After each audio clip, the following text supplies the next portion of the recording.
João Diogo Manteigas tem 43 anos e atua há 17 anos na área do Direito do Desporto. Licenciou-se na Universidade de Lisboa e ganhou destaque no ano de 2025 após ter-se candidatado às eleições do Sport Lisboa e Benfica. João Diogo Manteigas terminou em quarto lugar, atrás de Luís Filipe Vieira, João Noronha Lopes e o atual presidente do clube, Rui Costa. João Diogo, obrigado por ter aceito este convite e queria começar exatamente com esta questão das eleições. Como já mencionei, ficou em quarto lugar, venceu apenas uma sessão de voto, neste caso em Marselha, e considerando o que o João Diogo disse antes de saber os resultados, a dizer que ia já ser presidente do clube já em 2025, queria perguntar o que é que pode ter corrido menos bem ao longo da campanha.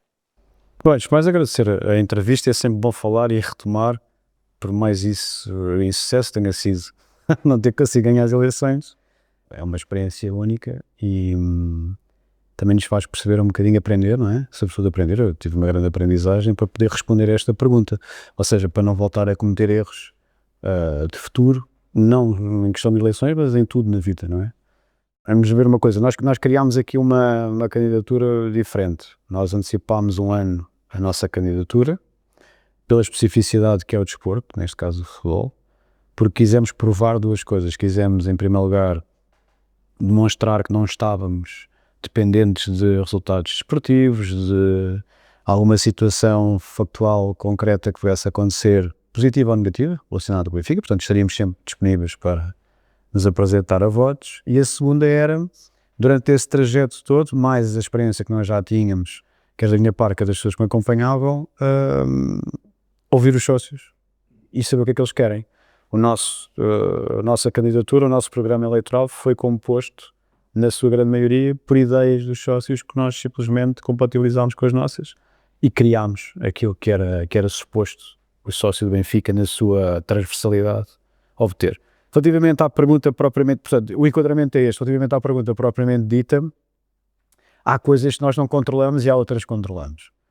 O lugar da nossa candidatura nas eleições, que foi o quarto lugar, com 11%, tem que ser visto, acho eu, desta maneira. Nós estávamos a concorrer contra um candidato que é o presidente incumbente, que foi quem ganhou as eleições, por si só já é uma figura pública, no universo benfiquista. O segundo concorrente, o que ficou em segundo lugar, já era um candidato conhecido de 2020, e era um candidato que ao longo dos últimos anos, antes das eleições, era expectável, criou-se aqui uma expectativa de que era possível que ele voltasse, e havia uma parte do eleitorado que pedia essa apresentação a votos. E o terceiro lugar é um ex-presidente do Benfica que construiu um estádio, foi campeão 7 vezes e teve 18 anos à frente do clube. E portanto, eu acho que efetivamente para o universo 80 e tal mil votantes na primeira volta, 11% obviamente é curto, esperava mais, mas revela aquilo também que era a dificuldade, o grau de dificuldade que nós tínhamos em combater estas três margens eleitorais, porque isto depois ao final do dia não é só um clube, isto é política também, não é? E portanto, este é aquela parte que nós temos noção, mas não controlamos. Outra que também não controlamos, tem a ver com isto que nós estamos a fazer também. Tem a ver com o tempo de antena, tem a ver com o mediatismo. Eu não sou uma figura mediática, não sou uma figura pública, eu sou um mero trabalhador e sócio do Benfica. E portanto, não tinha o grau de notoriedade nem a facilidade de estar em tempo de antena. Então acredita que os candidatos que se candidataram pela primeira vez, como foi o caso de João Diogo Manteigas, também Cristóvão e Martim Maier, considerando também os resultados que tiveram, acabaram por ser, de certa forma, mais afetados por terem esse tempo de antena? Eu diria que sim, que não. Não sendo contraditório, passo a explicar. Para isto nós temos que perceber como é que funcionam os meios de comunicação em Portugal, sobretudo relacionados com o futebol. Os meios de comunicação, em particular, 2 canais, Now, CM, que são do mesmo grupo, Mídia Livre. Depois temos ali a CNN, que faz parte do grupo da TVI, que tem também alguns conteúdos, mas não é maioritariamente conteúdo esportivo, não é? Estavam muito focados no quê? Em 3 candidatos. Noronha Lopes, Rui Costa, o Filipe Vieira. O Filipe Vieira então tinha tempo de antena quando queria, no Now e na Mídia Livre e no CM. E isto é difícil combater, ok? Portanto, o primeiro cenário é, nós sabemos que é difícil conseguir ter o mesmo tempo de antena, a mesma atenção, a mesma facilidade em falar com os jornalistas, com os comentadores. Eu, por exemplo, conheço, diria, quase todos os comentadores esportivos há muitos anos. Sentir-me-ia na vontade e interesse em ligar para eles para tentar alguma coisa. Não, nunca o fiz, porque eles conhecem-me, eu conheço, e eu queria isenção e imparcialidade do lado deles. Se essa isenção e essa imparcialidade existiu, não existiu. Cada um à sua maneira e com as suas justificações. Mas na generalidade os meios de comunicação querem sempre apostar num, 2, 3 cavalos. Foi assim que foi. Foi assim que aconteceu. Quem fica obviamente prejudicado com isso são aqueles que não têm forma enfim, de obter essa visibilidade. Portanto, é uma questão de visibilidade. E mesmo assim, confesso que eu de todos fui o que tive menos visibilidade, porque até Cristóvão e Martim, dependendo obviamente do investimento que fizeram eventos robustos. Cristóvão teve muita publicidade em termos de outdoors. Eu recordo-me, fui ao jogo da Supertaça quando o Benfica ganhou o Sporting no Algarve e havia aviões a passarem com letrinhas dele, cartazes na A1. O próprio Martim Lima Maier teve também grandes eventos corporativos, quer na apresentação inicial, quer na apresentação do seu diretor desportivo, com figuras públicas conhecidas. Eu não tinha nada disso. E portanto, como eu combati da maneira, à minha maneira, com as minhas armas, legitimamente, eu não me estou a queixar dos outros do que fizeram. Tanto que o tempo de antena, mesmo que o investimento foi feito pelo Cristóvão e pelo Martim, parece-me também que não foi coincidente, que não lhes deram tempo coincidente com o investimento que fizeram. E a partir de uma dada altura simplesmente não se consegue controlar aquilo que é verbalizado pelas meios de comunicação social. Eu fui sujeito, por exemplo, a algumas mentiras, e quando vou tentar responder, quando vou tentar posicionar-me, já fica muito difícil, já passou tempo, o meio de comunicação já não é o mesmo, os jornalistas já não é o mesmo, o contexto já não é o mesmo. Portanto, fica a aprendizagem para que os erros não voltem a ser cometidos em qualquer área de atividade ou até pessoal da nossa vida, sabendo obviamente sempre que isto pode acontecer a qualquer momento. Na resposta à primeira pergunta, o João referiu que fez um programa para os sócios e de acordo com aquilo que os sócios queriam, eu posso destacar alguns pontos que também foram direcionados aos sócios, os pontos 2, 7 e 21 do Pilar Associativo, que refere o Departamento de Sócios do Estado da Luz, o provedor dos sócios e os grupos organizados de sócios. O ponto 3 também do Pilar Infraestrutural, a Casa do Sócio no Estado da Luz. Na sua opinião, o clube em si, tanto o clube como a direção, respeita aquilo que os sócios realmente querem e de certa forma são gratos aos esforços que os sócios fazem diariamente? Essa é uma pergunta difícil de responder por várias razões. Entre elas, nós temos que perceber que o universo do Benfica em termos associativos é muito grande. Mas depois temos que dividi-lo, infelizmente, porque há uns que são mais ativos do que outros são mais interessados do que outros simplesmente escolhem a sua área de interesse dentro da instituição do Benfica. Por exemplo, há pessoas que só gostam de modalidades amadoras, há outros que gostam de futebol. Depois podemos ir pela maioria, que é futebol, não é? O objetivo foi exatamente esse, era tentarmos chegar a todo lado e juntarmos todos, e dentro da junção daquilo que é a visão transversal entre todos, obviamente colocar em cima da mesa necessidades que o clube já carece. Um clube, a SAD, o Benfica Estado, é um grupo de empresas que o Benfica tem. A nossa aposta maior em associativismo, e porque é que a nossa candidatura era massivamente de base associativa, ou porque é que era inevitável fazerem essa colagem? Porque efetivamente nós somos sócios de base do Benfica, nós somos aquele tipo de sócio que acompanha a vida inteira do Benfica, a nível global. Eu vou às assembleias da SAD porque sou acionista da SAD, eu vou às assembleias do clube porque me interesso pelos temas do clube, eu vou às modalidades porque gosto das modalidades e vou ao futebol porque, para além de gostar, faz parte da minha vida profissional. E tenho uma ligação pessoal também ao futebol por causa do meu pai desde sempre. E, portanto, a minha vida foi guiada, pode-se pensar quando é que no momento da minha vida é que eu defini que tinha que ser intencional, isto que eu queria, não é?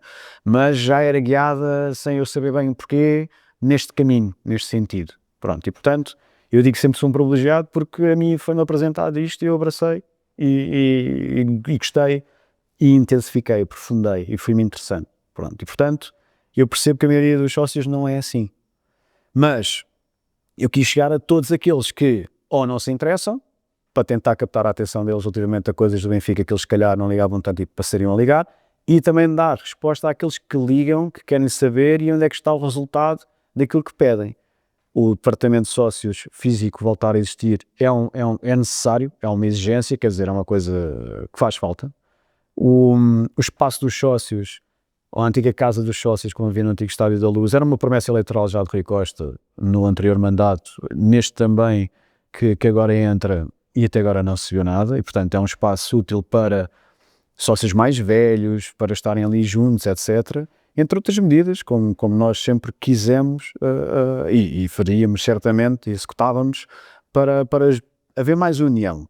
Apercebi-me de uma coisa, apercebi-me que ao longo do tempo, ao longo da candidatura, e com isto eu termino, que o futebol tem um peso muito grande no aquilo que é o universo Benfica hoje em dia, e que tudo o resto é muito secundário. Já nem é secundário, é muito secundário. E portanto, nós vemos isso pelas Assembleias Gerais. Nós tivemos uma Assembleia Geral agora do District, que é um projeto extremamente importante para o futuro do Benfica, e tivemos poucas pessoas na Assembleia Geral.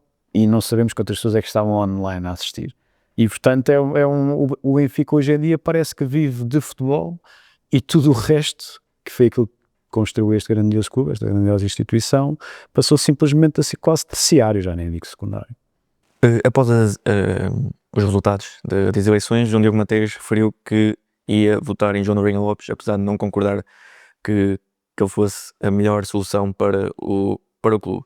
Apesar disso, acredita que João Noronha Lopes tem algo positivo tanto no seu programa como na pessoa em si, comparado a Rui Costa, ou simplesmente quis votar nele pela mudança em vez da estabilidade? Eu acho que acima de tudo a mudança é o que me fez até ditar o meu sentido de voto pessoal. Ou seja, ponto número 1, enquadramento. Eu quando disse aquilo, que ia votar João Noronha Lopes, e já passo depois às minhas seguintes declarações, entendi que devia dizê-lo, porque sabia que os jornalistas me iam perguntar isto até me massacrarem. E portanto, antes de me perguntarem, disse. E especifiquei. Que eu não dou sentido de voto. Isto não é política. O Benfica não é política. Sabendo que me iam perguntar, porque já me andavam perguntar desde a noite de domingo, eu basicamente quis me antecipar. E justifiquei, porque entendo que tinha que justificar, e fiz um enquadramento que é o seguinte: futebol, desporto não é política, eu sou completamente contra qualquer tipo de política aplicada ao futebol, seja de que forma for. Segundo, entendi que devia manifestar essa minha intenção de voto, claro que por causa de uma mudança. Eu não posso andar a dizer durante um ano em candidatura que acho que o melhor é mudar, e depois, se me perguntam em que é que eu vou votar exatamente a mesma coisa. Não faz sentido. Terceiro, nós percebemos ao longo do tempo que quem votou em nós é um voto híbrido. São sócios que tanto depois votaram em Rui Costa como votaram em Noronha. A nossa candidatura conseguia a junção dos dois mundos, o que é engraçado. E eu digo isto com toda a vontade, porque fui confrontado com isso. Tive muitos apoiantes nossos que me criticaram porque eu manifestei o meu sentido de voto a favor de Noronha Lopes. Tive outros que me parabenizaram e agradeceram, e tenho isso tudo por escrito, recebi e-mails, mensagens, etc. E não consigo encontrar qual é que seria a maior fação. Se pessoas que votaram em nós a primeira volta depois votaram em Rui Costa ou em Noronha Lopes, não consegui perceber. Percebi que era equilibrado, era muito, muito equilibrado. E portanto, para nós é um excelente sinal, porque significa que conseguimos chegar a dois tipos de sócios com mentalidades e visões completamente diferentes, e nós éramos uma solução intermédia. E depois, entrando na questão de porque é que eu disse que ia votar Noronha Lopes, apesar e não obstante não concordar com a visão dele transversalmente, com coisas que ele disse, até a forma como ele se apresentou nas próprias eleições. E eu tive a oportunidade para dizer pessoalmente, eu falei uma única vez na minha vida com o João Noronha Lopes, foi João Noronha Lopes que me ligou, até nesse dia que eu tenho as declarações aqui à porta do meu escritório, depois da primeira volta, porque me quis agradecer. Podem perguntar à vontade, ele vai confirmar, quis-me agradecer a minha manifestação de voto, o meu sentido de voto, apesar de reconhecer, de perceber porque é que eu disse que não concordava e não confiava naquilo que era o projeto dele. A expressão foi esta. Mas estamos de acordo numa coisa, que o Benfica precisava mudar. Portanto, não significa que eu tivesse... Vamos lá ver, as pessoas quando vão votar, é normal que votem nas figuras, não é? Na pessoa. Mas também votam em projetos, algumas delas, e ideias. Eu não acredito que as pessoas que votaram em nós, dos 11%, A maioria delas tenha votado por ser eu. Votaram por causa daquilo que nós demonstramos. Conhecimento, técnico, especializado, as pessoas que compunham a equipa. O meu vice-presidente, por exemplo, para o clube, para as modalidades, é um ex-presidente do IPDJ. O vice-presidente para a área financeira no clube é um quadro alto do novo banco. Portanto, nós tínhamos pessoas válidas para aquilo que nós estávamos a apresentar. E é um conjunto. Acho que a questão do facto não ajuda nada ao facto de ser, de ter existido muita guerra em termos de comunicação entre determinadas candidaturas, e isso depois também sobrou para a nossa candidatura em termos de posicionamento relativamente ao que quer que fosse. E, portanto, eu poderia correr o risco de ser criticado ou parabenizado por aquilo que fiz, mas isso é a minha consciência que me dita aquilo que eu faço e, portanto, eu não tenho planos com isso. Passando então para a atualidade do clube e começando pelo futebol, muitos dos adeptos já dão esta temporada como perdida. O Benfica já foi eliminado da Taça Portugal, encontra-se a 10 pontos do Futebol Clube do Porto. Temos hoje o jogo da Liga dos Campeões contra o Real Madrid. Muitos também já dão quase impossível a passagem para os playoffs. Numa temporada marcada tanto por eleições como pela mudança de treinador, de Bruno Lage para José Mourinho, qual acredita que tem sido o principal fator deste, digamos, fracasso da temporada 25-26? O fracasso é só da temporada 25-26. O fracasso é não haver projeto esportivo. Ou seja, desde que Roger Schmidt foi despedido, que eu dou de barato a época 21-22, que é quando há eleições fruto da admissão, mas já era forçado, e Rui Costa assume as eleições e assume a presidência em outubro, não tendo sido ele a gerir de forma estável aquele projeto esportivo à pressa de 21-22. De 22 para a frente já há menos tolerância. 22-23 é um ano de sucesso, ganha-se a Liga e ganha-se depois a Supertaça, mas Roger Schmidt é despedido em setembro, entra Bruno Lage é despedido em setembro, ou seja, não há projeto esportivo. Isto qualquer pessoa percebe isto. Portanto, como é que o Benfica falha desportivamente, ou institucionalmente, ou socialmente, perante os seus associados? Porque não há projeto. Não há projeto esportivo, institucional, e também acho que não há projeto associativo. A não ser que queiram pegar num distrito como um projeto associativo, que eu acho que não é. É um projeto infraestrutural. Portanto, a questão prende-se com não há uma antecipação nem um plano válido a médio prazo. Não existiu. Isso ficou provado pelo insucesso que tem. Portanto, os menores culpados de todos são os treinadores, os menores culpados de todos são os jogadores, os únicos responsáveis são obviamente os dirigentes e, portanto, acho que isso não me adianta muito o presidente ou os membros da direção dizerem que assumir responsabilidades. Eu já sei isso, não é preciso que eles digam. É como eu, quando tenho que responsabilidades com os meus clientes. Os meus clientes incumbem-me e contratam-me ou manifestam, ou, de alguma forma, validam-me e passam-me um mandato para eu gerir algo que é deles e não só. E se eu não cumprir, ajudo-me ou deixam-me trabalhar comigo, ou sou responsabilizado se tiver causado até dano, não é? Portanto, negligentemente ou dolosamente. Portanto, acho que há essa falta de sensibilidade por parte dos sócios para exigir consequências a nível de falta de projetos. E depois tem a ver com, obviamente, com questões de oportunidades e tem que se apresenta a votos. Que este mandato anterior foi de insucesso e que este primeiro ano deste mandato, atualmente em vigor, está a ser de insucesso, tem a ver com a falta de planeamento e, obviamente, de projeto esportivo. Não há um projeto esportivo quando se troca 2 vezes seguidas em 2 anos de treinadores durante o mês de setembro. Para terminar, não acho que a época esteja completamente perdida. Acho que o Benfica efetivamente falhou nas taças e a Liga dos Campeões ficou aquém daquilo que era expectável para um clube como o Benfica, mas acho que é perfeitamente possível o Benfica ganhar o campeonato e acho que é nisso que o Benfica se deve focar. Uma das críticas que João Diogo Manteigas fez também numa entrevista à Benfica TV foi os jogadores da formação não terem muitos minutos na equipa A. Posso dar exemplo de João Rego, Rodrigo Rego, Gonçalo Oliveira, Diogo Prioste. Leandro, que já saiu, João Veloso. Sim, há muitos exemplos, de facto, de jogadores que não têm minutos na equipa A. E João considera que isso acontece por não haver espaço, de facto, no plantel para eles terem muitos minutos, ou de facto essa aposta tem que ser feita a seu tempo? Projeto esportivo. O projeto esportivo da atual direção passa por incluir jovens ou não? Se passa por incluir jovens, tem que arranjar espaço e tempo. Se contratam jogadores durante o mercado de inverno ou o mercado de verão, muitos jogadores, porque saem também muitos jogadores e não apostam na formação, significa que não há aposta na formação. Eu, no debate da BTV, salvo erro, com os 6 candidatos, a primeira pergunta o primeiro tópico era relacionado com este, e eu viro-me para o Rui Costa e disse, olha, temos aqui o Zé Neto e o Vanjaki. 2 casos específicos. Porquê é que o Benfica não aposta? Salvo erro, a resposta dele foi porque a equipa técnica entende que ainda não tem capacidade para ir para a primeira equipa. O que é que eu estou a ver? O Vanjaki foi titular contra a Estrela da Amadora e o Zé Neto já jogou várias vezes, o Rodrigo Rego já jogou, o João Rego joga de vez em quando e, portanto, afinal de contas, há espaço.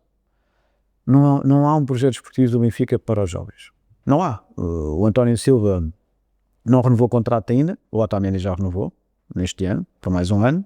Não vejo uma aposta estável a titular de jovens. E, portanto, para mim não conta meterem 1, 2, 3 jovens a jogar 10 minutos, 15 minutos, ou pronto, jogou 40 minutos. Não, isso não é estabilidade nem aposta em jovens. Porque nós temos ainda os outros que vão regressar. O Quebaca está lesionado, sei lá, o Prestiani, o Ivanovic, o Sheldrup, que não percebi se está para ser ou não está, estão sempre à frente dos jovens. Os jovens só são aposta quando são eles que partem à frente dos outros. E nós fazemos um planeamento esportivo em que apostamos os jovens em primeiro lugar e, em segundo lugar, temos reservas para podermos, caso eles falhem, ou de alguma forma temos que suspender o seu trajeto do Benfica, possam entrar. Mas nós devemos privilegiar a formação, porque a formação, a par do associativismo e do ocultismo, são as 3 grandes marcas do Benfica historicamente consagradas. Uma das coisas que João Diogo Manteigas defendeu durante a sua campanha foi a contratação de jogadores por antecipação. Nos últimos anos temos visto exatamente o contrário, temos visto jogadores a serem contratados, sobretudo nos últimos dias, se não até no último dia de mercado, exemplos, o Quevac e o Artur Coquelin, que também já está no Fenerbahçe, Bruma, Samuel Dal. Este tipo de abordagens... Manu, para mim, é o melhor caso de todos. O Manu? Manu, sim. Este tipo de abordagens acredita que prejudica, de certa forma, o planeamento do plantel que também já criticou, e se sim, como é que isto pode ser corrigido? Normalmente o mercado de janeiro serve para combatar lacunas ou lesões, não é? Portanto, o mercado de verão é o que interessa para esta pergunta. Eu acho que simplesmente, quando falo em antecipação nas contratações, significa 2 coisas. Significa antecipar o talento, e quando é talento jovem, o Benfica tem que chegar primeiro, no caso do Manu, do que o Vitória Sport Clube, o Vitória Guimarães, ou no caso do Lelo, em que o Braga foi contratado à Casa Pia, o Benfica antecipa-se, não é? Não estou a dizer que o Benfica devia fazê-lo, estou a dizer, é um exemplo de antecipação de jovens talentos. E assim já não tem que pagar 13 milhões pelo Manu, ou não tem que, quando quer contratar o Lelo, não tem que pagar aquilo que o Braga quiser. Ou o caso do Rafa, quando o Benfica foi buscar o Rafa ao Braga, não tem que pagar 16 milhões de euros pelo Rafa há muitos anos atrás. Portanto, isto é um caso de antecipação de talento que joga em Portugal, que está cá, pode ser português ou não, porque o jogador formado localmente não tem que ser português. É quem está registado há 3 anos seguidos ou interpelados em Portugal. E depois outra antecipação de contratações que já não é tão aplicável ao estrangeiro, mas numa espécie de necessidade de planeamento estável de preparação de época, o Benfica não se pode dar ao luxo de contratar no final de mercado, a não ser por uma razão pontual, lesões, ou porque alguém saiu e tem que colmatar aquela lacuna. Aquilo que o Benfica com esta direção tem provado é que os mercados de transferência, os mercados de verão, são sempre uma incógnita até o seu final. E isso não dá o quê? Estabilidade esportiva. Porque eu já estou a competir em agosto. Eu, desde o início de agosto, já estou com a Liga. Eu, se fizer pré-eliminatórios da Liga dos Campeões, também já estou a competir há um tempo. Portanto, como é que eu não posso ter o plantel fechado? Eu não digo que tenhamos de ter o plantel fechado, mas como é que eu não tenho o plantel já harmonizado, o 11 titular, para a época que vamos jogar? Mas, porque é que o Benfica tem que fazer isso quanto antes? E os grandes clubes na Europa, e eu trabalho ocasionalmente, porque não sou advogado deles, mas através de outros clientes, em relação profissional, com contratações, transferências, percebo que eles antecipam 1 ano ou mais até as épocas seguintes. Para dar um exemplo prático, a época 26-27 começa a ser preparada em novembro de 25, normalmente nos clubes na Europa, nos grandes clubes na Europa, e portanto não é isso que eu vejo do Benfica. E se o Benfica, e é aqui um problema, é uma trading, como eu disse várias vezes, não é? É um carrossel de jogadores, então aquilo que o Benfica nos habituou é que efetivamente tem interesse constante em comprar e vender jogadores, sobretudo a vender jogadores. Ora, se o Benfica todos os anos muda 5, 6 jogadores habituais, titulares, tem que ir contratar ao mercado. O Benfica não consegue ter uma estabilidade em termos de 11. E está constantemente a alterar o projeto esportivo também. Isto é uma das razões pelas quais o projeto esportivo falha. Porque não há base, não há estabilidade. Se vocês forem reparar, convido-vos a fazer um exercício, que eu agora não sei de cabeça. Vejam desde 2021-22 e até hoje, quantos jogadores hoje estão na equipa do Benfica desde 2021-22. Eu lembro-me de um, o Otamendi. Não recordo mais nenhum. O António Silva aparece mais tarde com o Roger Schmidt. Lembro-me do Otamendi. Não há mais nenhum. Portanto, significa que ao longo dos anos, anualmente, não é a cada 2 anos, é a cada 3, anualmente o Benfica perde 5 a 6 dos seus titulares. Depois podem dizer assim, é por questões financeiras. Ok, então temos que resolver as questões financeiras como eu também me propus a fazer. A questão dos empréstimos acionistas, descer os custos, as operações, por exemplo, da BTV ou da Benfica Estádio. Há muita coisa para se fazer, que eu não vejo o Benfica simplesmente fazer. Uma das modalidades que também se encontra menos bem, principalmente esta temporada, é o handball. Esta, desde 2008. Sim. No entanto, ouviu-se na Assembleia Geral do dia 7 de junho, que é onde se discutiu o orçamento para esta temporada, o presidente das modalidades, Fernando Tavares, a referir que o objetivo para esta modalidade era ficar à frente do Porto. Acredita que esta é a modalidade certa para o handball, considerando que o clube, o Futebol Clube do Porto, não é sequer a melhor equipa atualmente a jogar handball? Nós temos que enquadrar o momento em que isso foi dito, como é óbvio, claro que não, e eu quero acreditar que o Fernando Tavares não disse isso como pressuposto para planeamento da época desportiva, mas foi um erro crasso. O Fernando Tavares também já não está, diga-se, na direção atual do Benfica, mas temos que olhar também para o contexto. Isso foi na Assembleia do Orçamento, foi apresentado, salvo erro, pelo não era vice-presidente na altura, mas por Nuno Catarino, que era só administrador na SAD, que agora é vice-presidente financeiro no clube, o orçamento, e quando questionado sobre a parte financeira do clube relativamente às modalidades, Fernando Tavares entendeu que tinha que ir justificar-se ao púlpito sobre várias modalidades, uma delas o handball, e sai-se com essa.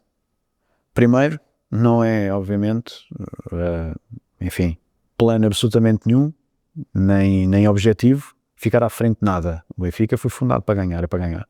E não quer saber se o Sporting tem os melhores jogadores, se o Benfica tiver aqui contratar os melhores jogadores, o Kiko e o Martim, e o pai do Kiko e do Martim ao Sporting, vai. É isso que o preço é esse para ganhar? Vai lá fazer isso então. Portanto, é isso que eu quero ouvir. Qual é o custo para ganhar? E não foi isso que ele fez. Ele manifestou isso. Eu confesso, eu hoje não percebi, e nós não percebi se isso, quando ele diz se é mesmo o objetivo do Benfica para esta época. Eu espero que não, e quero acreditar que não. Se foi esse o objetivo construído para o planeamento esportivo do handball esta época, acho que é um erro enorme, crasso, porque não tem que apontar aos outros, nem tem que, como Nuno Catarino fez também nesse orçamento, e eu chamei-o a atenção, não tem que dar o Benfica, não tem que dar exemplos de comparação do Benfica com o Sporting e com o Porto. E eu disse nisso. Não faz sentido vir para aqui falar sobre orçamentos ou prestações de contas a comparar com o Sporting e com o Porto. O Benfica é incomparável. Com o Sporting, com o Porto, com o Real Madrid, com quem quiser. Isso não se diz numa Assembleia Geral, não se programa isso num orçamento, nem prestações de contas, nem se diz isso no benfiquista. Eu, pelo menos, enquanto benfiquista, não me sinto ofendido, mas não gosto de ouvir isso. E para terminar esta questão da atualidade do clube, e tendo em conta também a sua campanha, um dos objetivos de João Diogo Manteigas para a candidatura em 2025 foi retribuir ao Benfica tudo aquilo que o Benfica lhe deu. Em pleno 2026, acredita que o Benfica tem tudo aquilo que faz, mostrado essa também gratidão aos adeptos e também a João Diogo Manteigas? Acho que o Benfica tem coisas boas institucionalmente no seu universo, que retribui de alguma forma aquilo que é o nosso sentimento benfiquista. E eu acho que a Fundação é um bom exemplo. A Fundação é um excelente exemplo disso. Retribui à sociedade, porque o Benfica tem um papel e desempenha um papel extremamente importante na sociedade portuguesa. Não é só futebol, não é só modalidades, é muito mais do que isso. Nós não podemos andar a bater no peito e no emblema a dizer que somos benfiquistas, porque temos uma história muito grande, mas depois não cumprimos aquilo que é o nosso dever benfiquista de propalar, de disseminar aquilo que são os princípios, a nossa visão sobre o Benfica, etc. O Benfica tem um papel tão importante na sociedade que acho que parcialmente consegue dar resposta a isso. Daí a Fundação. Relativamente ao futebol, às modalidades, àquilo que é o core business do Benfica, que é desporto, Acho que não. Como é que nós devolvemos aos benfiquistas o sentimento de recíproco, não é? O pagamento daquilo que, a contrapartida que os benfiquistas dão ao Benfica é ganhar. O Benfica não ganhando não consegue simplesmente retribuir aquilo que os benfiquistas se predispõem e dão. Portanto, nunca é compatível um com o outro. E quando eu digo, e quando fui candidato, disse que queria retribuir tudo aquilo que o Benfica me deu, eu quero colocar à disposição do Benfica, e as pessoas estavam comigo, todo o nosso conhecimento especializado, a nossa experiência, tudo aquilo que eu aprendi ao longo dos 18 anos em trabalho com o futebol, com as federações esportivas, clubes, jogadores, agentes, árbitros até, já representei árbitros, ou seja, colocar isso ao dispor do Benfica, porque eu acho que o Benfica ainda hoje não tem essa característica, não tem essa expertise. Acho que falta isso ao Benfica. E acima de tudo acho que falta ao Benfica também, a quem está na direção do Benfica, defender o Benfica de determinada maneira que se exige para que o Benfica não seja prejudicado. E acho que esse é o maior desiderato que os dirigentes têm no Benfica hoje. Passando então para João Diogo Manteigas enquanto profissional e sobretudo enquanto benfiquista, como já referi também na introdução, João Diogo Manteigas licenciou-se em Direito na Universidade de Lusíada, de Lisboa, e escolheu o setor do Direito do Desporto como sua principal especialidade. O que é que o levou a seguir a esta área do desporto? Olha, foi uma coincidência e uma intenção, porque na altura em que eu me estava a licenciar já trabalhava, já conhecia muitos jogadores de futebol, etc. O meu pai era jornalista desportivo e eu já conhecia muita gente e estava no meio como peixe na água, e na altura o direito do desporto não era desenvolvido, não havia praticamente nada, não havia cursos quase sequer. E quando eu aliás, antes de acabar a licenciatura em Direito, inscrevi-me num curso de gestão profissional de futebol, com outros jogadores de futebol, Simão Sabrosa, Nuno Assis, Nuno Gomes, o irmão do Nuno Gomes, todos tirámos esse curso. E a partir dali quis me interessar mais, e tudo fosse oportunidades para poder conhecer melhor o enquadramento legal e jurídico, tirei várias pós-graduações, etc. E depois, à medida que fui avançando e ficando mais velho, fui tirando uma vertente mais de liderança e de gestão genérica do que propriamente focada no desporto, que já é o meu meio, já é uma coisa que eu sei mexer. Portanto, foi uma conjugação de dois fatores. Primeiro, a ausência total, quando eu comecei a trabalhar de profissionais na área, chamemos assim, havia muito poucos, contava-se pelos dedos desta mão. E todos os profissionais válidos, na altura, Alexandre Miguel Mestre, Diogo Guia, José Manuel Meirim, Chaber, Fernando Seara, foi presidente da mesa da Assembleia Geral do Benfica, também trabalhava na área. Portanto, eram muito poucos e dedicavam-se pouco à área em concreto. E eu tentei dedicar-me a tempo inteiro, ao mesmo tempo me dedicava também a outras áreas do direito. Pois foi uma questão de formação e de gosto. Lá está, foi ocasião, coincidência e depois, obviamente, a intenção da minha parte em querer continuar focado nisto. E para além de advogado, também João Diogo Manteigas já foi comentador, tanto da CNN. Sim, foi paralelo. Sim, tanto na CNN como na BTV foi o início, sim. Sim. Início na BTV. Esta escolha também acabou por ser influenciada pelo seu pai, que também foi jornalista desportivo?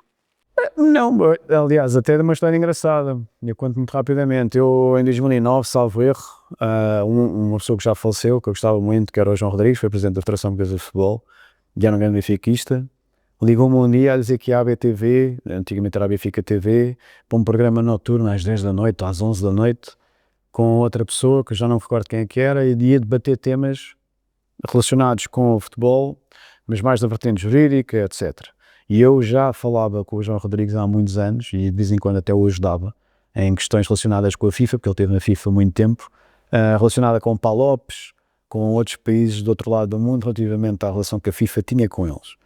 E disse, olha, não queres vir à BTV e tal, pronto. E eu participei nesse programa, aparentemente eles gostaram, e depois a partir dali comecei a ir frequentemente à Benfica TV. Aliás, até o meu pai até vai mais tarde do que eu, à Benfica TV, comecei a ir primeiro.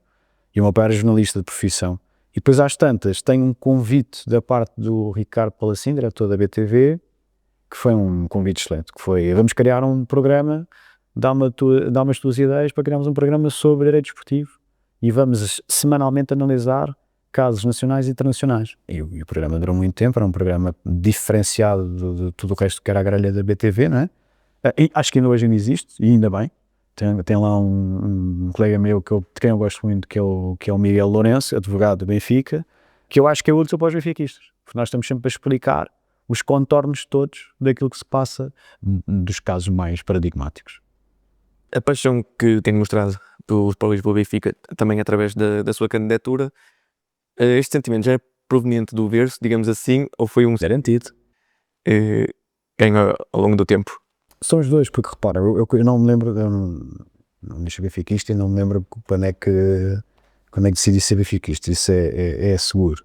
Eu tive a felicidade e o privilégio de não só ter nascido benfiquista, como o meu pai tinha uma ligação ao Benfica, teve um ginásio no antigo Estádio da Luz, e eu, os tempos mais recuados que eu me lembro da minha infância são no Estádio da Luz. Portanto, eu, se recuar no tempo a tentar lembrar da memória mais longínqua que eu tenho enquanto criança, é o Estádio da Luz, porque eu passava aqui a minha vida toda.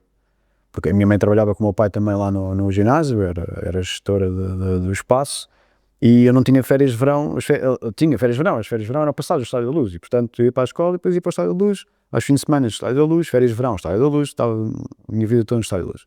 E isso fez com que inevitavelmente eu também me interessasse por aquilo que é o meu dia-a-dia relacionado com o Benfica. Há ali um período mais negro, por assim dizer, que é o 95 para a frente.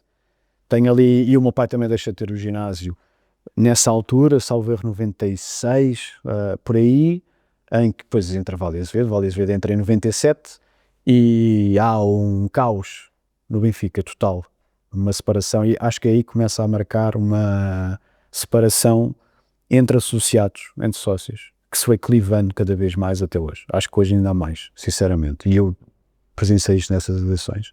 E portanto aí há uma dificuldade que eu tenho de análise e de aproximação ao Benfica, mas depois que volto a retomar, passado anos mais tarde, quando começo a representar jogadores que estão com o Benfica, etc., que estavam no Benfica, ou diretores que estavam no Benfica.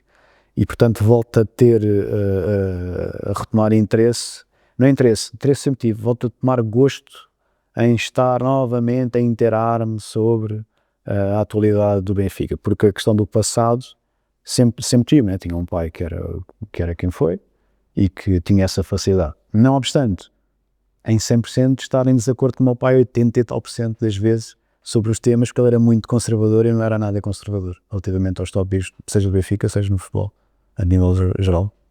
Para terminar a entrevista, queria colocar uma última questão relacionada às eleições. Se voltaremos Se a ver... acabaram, ainda quero mais. Se voltaremos a ver João Diogo Manteigas em 2029 como candidato. Não, ninguém pode dizer se isso pode acontecer ou não. Você tem mais ou menos uma ideia? Não, as eleições acabaram há 4 meses, praticamente. Há um novo mandato, foi eleita uma nova direção, que é com o mesmo presidente anterior, mas com uma nova direção. E depende de tantos fatores incontroláveis, questão familiar, pessoal, de saúde, profissional. Nós temos, para as pessoas acho que vão concordar comigo, não é? E percebem isto, para nos podermos candidatar a um cargo desta importância e desta envergadura, é preciso que os planetas estejam todos alinhados. Eu tenho a felicidade do meu planeta em casa estar alinhado. Okay? Minha mulher, o meu filho, a minha mãe, os meus sobrinhos, está tudo alinhado, não há problema. Mas depois, a questão da saúde é uma questão importante. Nós temos de ter arcabouço e capacidade para estar presentes e dedicar-nos a tempo inteiro. Temos de ter condições também financeiras, de disponibilidade financeira, com parceiros para podermos candidatar, porque o dinheiro também é importante, efetivamente, em termos de patrocínios, para podermos ter uma candidatura digna. E depois é uma questão também profissional. A nossa profissão tem que nos permitir tempo e dedicação, porque para mim o Benfica não é uma brincadeira qualquer. Eu acho que ninguém se candidata ao Benfica só porque sim. Às vezes pode parecer que isso aconteça. Eu acho que as pessoas perceberam que isso comigo não aconteceu. E fico feliz por terem percebido isso, o que significa conseguir passar a mensagem. E é tão importante, não é uma decisão importante, é a necessidade de terem que existir condições que sejam todas cumulativas para que nos possamos candidatar ao Benfica. Vou dar um exemplo ao contrário e fica uma resposta para vocês pensarem. Se o Benfica ganha 3 campeonatos em 4 ou 4 campeonatos em 4, vale a pena candidatar-me? Não é? Está muita coisa que tem que ser pensada, que se vale a pena efetivamente, acima de tudo, ao final do dia, seja quando for as eleições, se os sócios estão disponíveis, mentalmente e de outras maneiras, para querer efetivamente mudar. Porque uma coisa é certa, não mudou. Não falo das pessoas, estou a falar a gestão, o projeto, a visão, a forma de comunicar com os benfiquistas, nada mudou. Vamos no 5º ano. E para mim até é igual aos anos anteriores. Portanto, quando os benfiquistas estiverem preparados para mudar e que nós sentirmos que eles são preparados para mudar, aí acho que mais rapidamente consigo me candidatar do que propriamente quando as pessoas não querem mudar. Eu lembro os resultados das últimas eleições, 65% não quiseram mudar. Portanto, acho que ainda não foi a altura de preparação mental para os sócios do Benfica quererem mudar. Eu digo, Matias, muito obrigado por ter aceito este convite para esta entrevista. Desse lado, obrigado por estarem a assistir e vemos-nos numa próxima.